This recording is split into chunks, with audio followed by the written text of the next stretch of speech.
Bonjour, je voudrais vous parler du revenu de base inconditionnel. C'est l'un des 5 points qui sont soumis au peuple suisse pour qu'il se prononce. Et c'est vrai qu'on parle aujourd'hui du déficit de démocratie dans la République. Il ne suffit pas d'être égal pour avoir un poids égal et qu'aujourd'hui, on assiste à une crise de la représentation, à une crise de la délégation.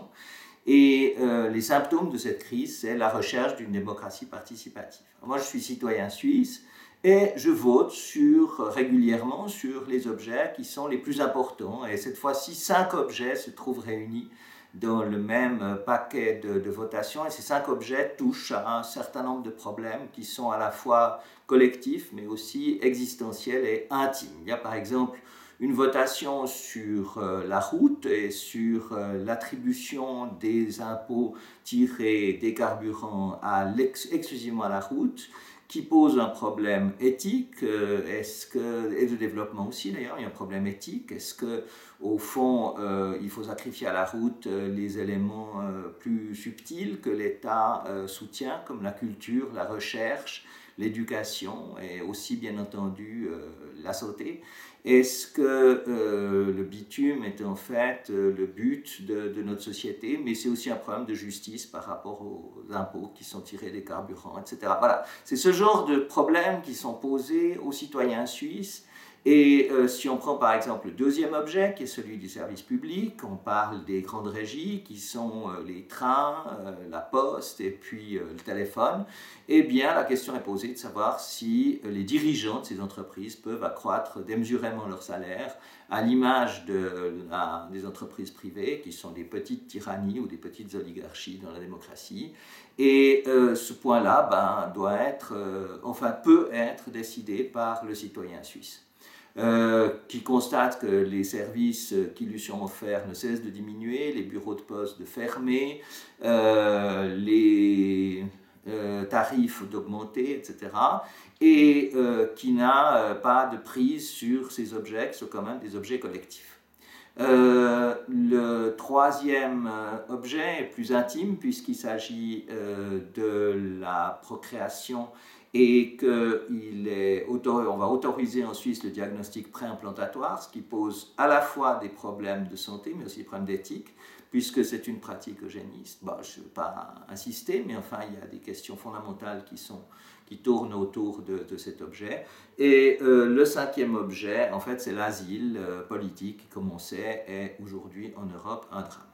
Mais je reviens au revenu de base inconditionnel parce que tel est l'objet de cette petite vidéo.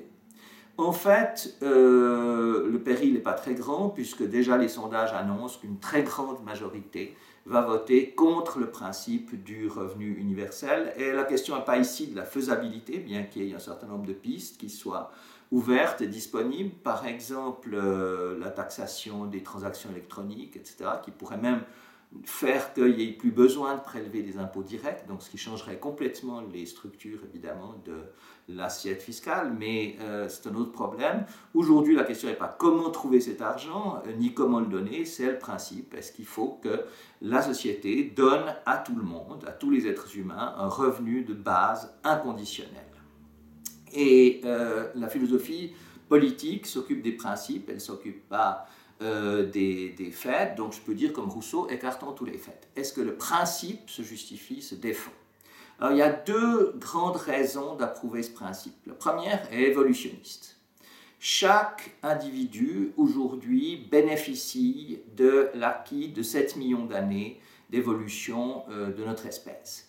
Et si aujourd'hui je peux enregistrer une vidéo avec une caméra, la diffuser, etc., que j'ai plus besoin d'aller tuer un mastodonte avec quelques bouts de pierre, eh bien c'est que en fait, je bénéficie de l'acquis de 7 millions d'années d'évolution. Bon, les derniers millions ont été plus productifs que les premiers, les dernières centaines de milliers d'années plus productives que les millions précédents, les dizaines de milliers, les dernières milliers d'années ont été tout à fait décisives, bien entendu, et il est clair que cette évolution est peut-être plus courte qu'on croit, mais néanmoins elle est longue, et notre espèce, en fait, a beaucoup souffert, elle a beaucoup travaillé, qu'aujourd'hui on pourrait dire, du point de vue évolutionniste, que nous avons droit à pouvoir bénéficier, et pas seulement 1% de la population, nous avons droit à pouvoir bénéficier des acquis de la civilisation tout entière.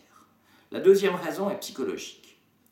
L'abstraction, la conscience humaine développe des capacités d'abstraction qui l'amènent à révolutionner le monde réel. Si on parle aujourd'hui de la démocratie, si on parle de la fin de l'esclavage, si on parle de l'égalité entre l'homme et la femme, on se trouve devant des abstractions dont les réalistes se sont beaucoup moqués au cours de l'histoire, et ces abstractions ont néanmoins fini par constituer un monde commun contre toutes les objections qui leur étaient faites au nom de la réalité, objections en général conservatrices.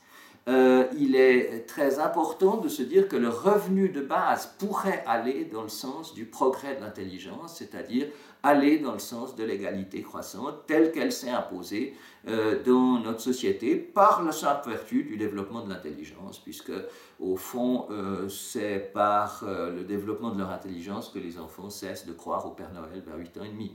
De même, la réalité au fond est sans cesse bouleversée et remodelée par la capacité d'abstraction des hommes. Et moi, je considère que cette capacité d'abstraction des hommes est un progrès. Et dans ce sens-là, même s'il n'est pas réaliste de demander le revenu inconditionnel de base, c'est néanmoins, au fond, dans l'ordre du développement de l'espèce humaine que d'aboutir à quelque chose qui, effectivement, n'existe pas encore nulle part de nos jours. Mais ce qui est intéressant, c'est qu'il y a une objection énorme qui est faite à ce principe, aussi bien à droite qu'à gauche, c'est la considérable valeur que représente le travail dans nos sociétés. Dans nos sociétés, selon un annuaire statistique vaudois, 95% des hommes, des mâles vaudois, travaillent ou sont à la recherche d'un travail. La proportion est un peu moindre pour les femmes et elle s'amoindrit encore avec le développement de la vie. Mais néanmoins, la valeur de travail est là et celui qui ne travaille pas, au fond, doit s'en justifier. Le travail n'est pas aimé, il n'est pas agréable, il est rarement très bénéficiaire, très productif. Mais travailler fait partie, au fond, il est associé à la dignité humaine.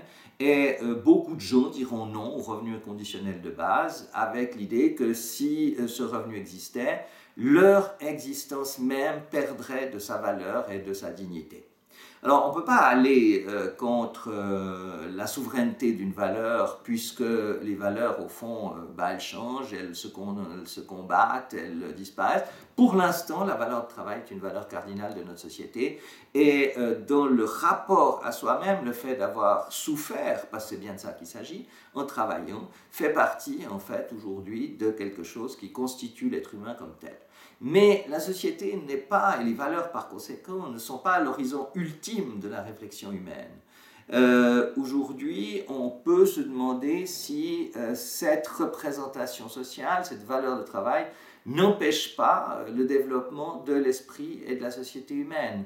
Et cette relativisation, elle est philosophique, c'est une question de principe. Elle s'appuie encore une fois sur aucun discours sur la faisabilité, puisque c'est une question de principe qui nous est posée, mais à une question de principe, un philosophe doit répondre par une question de principe. Donc il faut en fait contourner l'influence énorme de cette valeur de travail. Moi, je suis quelqu'un qui a travaillé pendant 40 ans, toute sa vie, et je dois me dire que non, quelqu'un qui ne travaille pas pourrait, à côté de moi, avoir un revenu minimum d'ascension, et que c'est peut-être là que se trouve aujourd'hui la dignité humaine. Merci.